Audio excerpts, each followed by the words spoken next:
The United States Air Force conducted defensive airstrikes on two facilities utilized by Iran's Islamic Revolutionary Guards Corps, IRGC, in eastern Syria. American F-16s targeted an IRGC weapons warehouse in Al-Bukamal, near the Iraq border, a location frequently used for smuggling weapons by the IRGC. What if the airstrikes you've heard of were only part of a bigger, more complex series of events?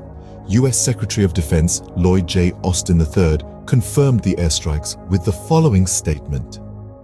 Today, U.S. military forces conducted self-defense strikes on two facilities in eastern Syria used by Iran's Islamic Revolutionary Guard Corps, IRGC, and affiliated groups. These precision self-defense strikes are a response to a series of ongoing and mostly unsuccessful attacks against U.S. personnel in Iraq and Syria by Iranian-backed militia groups that began on October 17th. As a result of these attacks, one U.S. citizen contractor died from a cardiac incident while sheltering in place.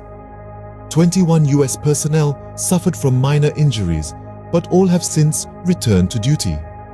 Retaliatory military operations took place in the Middle East during a time of increased tension, with the ongoing conflict between Israel and Hamas and growing concerns about the potential for this conflict to engulf the wider region.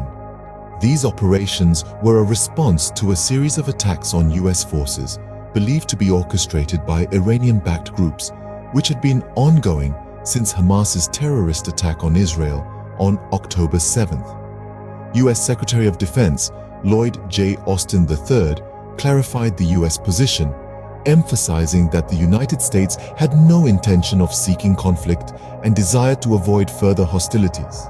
However, the Iranian-backed attacks on U.S. forces were deemed unacceptable and needed to cease.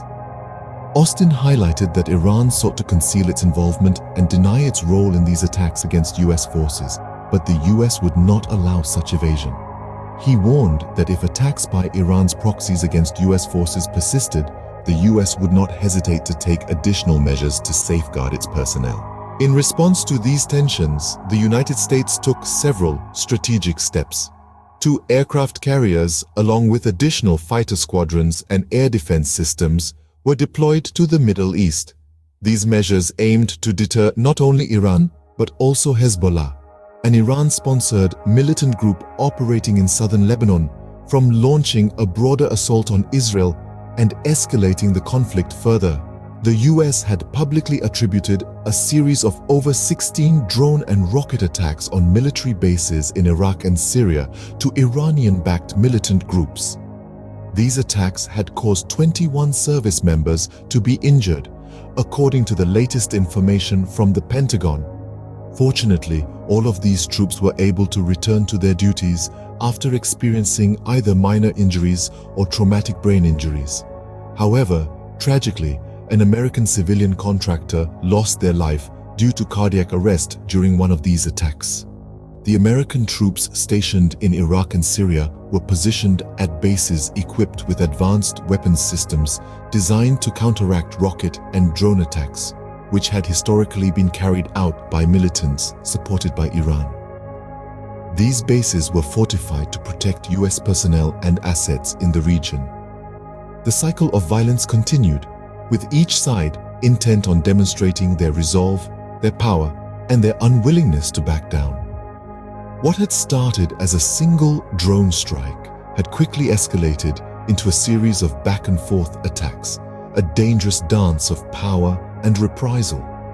This event sparked off a series of violent exchanges between Iran and the United States. The United States did not stay silent. Retaliation was swift. In the aftermath of the drone attack, the U.S. took immediate action.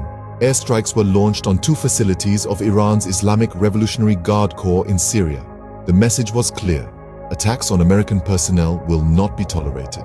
But this was not the end of it. Iran, refusing to be cowed, retaliated in kind. Coalition bases in Syria became their target. This was no longer an isolated incident, but a cycle of retaliation. Each action prompting a reaction, each strike leading to another. It was a dance of power and defiance, with the Middle East as its stage. The stakes were high, the tension palpable, With each passing day, the cycle continued. The conflict deepened. Neither side was willing to back down. Neither side was ready to blink. The strife was no longer just between the US and Iran. It was a fight involving their allies, their interests, their pride. The cycle of retaliation was in full swing, a dangerous game where there could be no winners. This mutual retaliation set the stage for an ongoing conflict.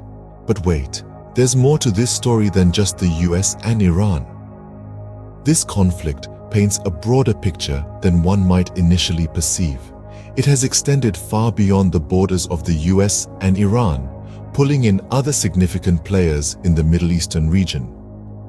One such player is Israel, a close ally of the United States.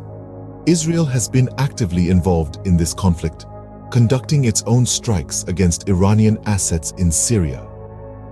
These actions are a response to Iranian attacks on US forces, a clear demonstration of the intricate web of alliances and rivalries at play in this region.